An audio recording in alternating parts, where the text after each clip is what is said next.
और वहीं से दो राष्ट्र के सिद्धांत को ताकत मिली थी और अंततोगत्वा देश का विभाजन हुआ और पाकिस्तान का जन्म हुआ था।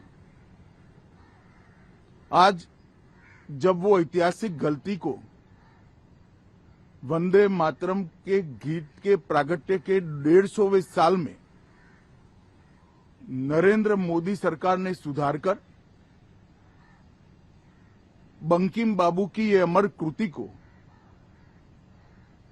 पूरा गीत गाकर राष्ट्रीय एकात्मता को फिर से एक बार सुदृढ़ करने का प्रयास किया है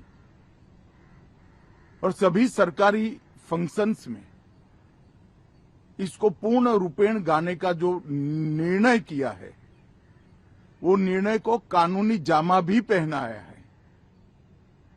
इसकी अवहेलना करने का कांग्रेस ने कल निर्णय किया है। कांग्रेस का ये निर्णय केवल और केवल इनकी घोर तुष्टीकरण की नीति की पुष्टि करता है।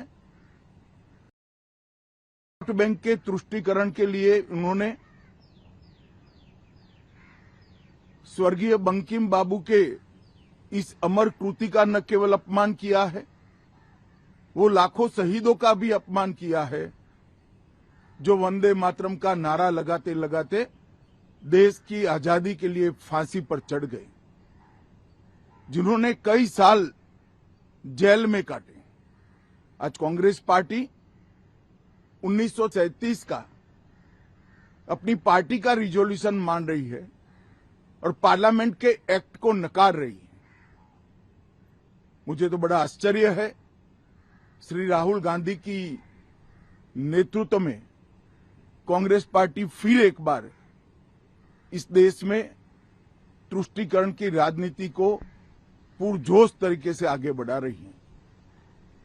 मैं देश की जनता को अपील करना चाहता हूं कि एक बार इस देश ने गलती करी थी वंदे मातरम के दो टुकड़े होने देने की और एक गलती के गंभीर परिणाम हमने भुगते हैं। अब देश की जनता एकजुट हो और कांग्रेस पार्टी के इस फैसले के खिलाफ आवाज बुलंद करे कि अब इस देश में तुष्टीकरण की राजनीति नहीं चलेगी। ये आजाद देश है। आजादी के 80 साल के बाद 1937 में जो फैसला कांग्रेस ने किया था, जिसको नरेंद्र मोदी जी ने सुधारा है, उसके सामने का कोई विरोध इस देश की जनता नहीं सहन करेगी। भारतीय जनता पार्टी कांग्रेस पार्टी के इस फैसले की कड़ी निंदा करती है और हम इसका जनता के बीच में और विधायी सदनों में भी पुरजोश विरोध करेंगे।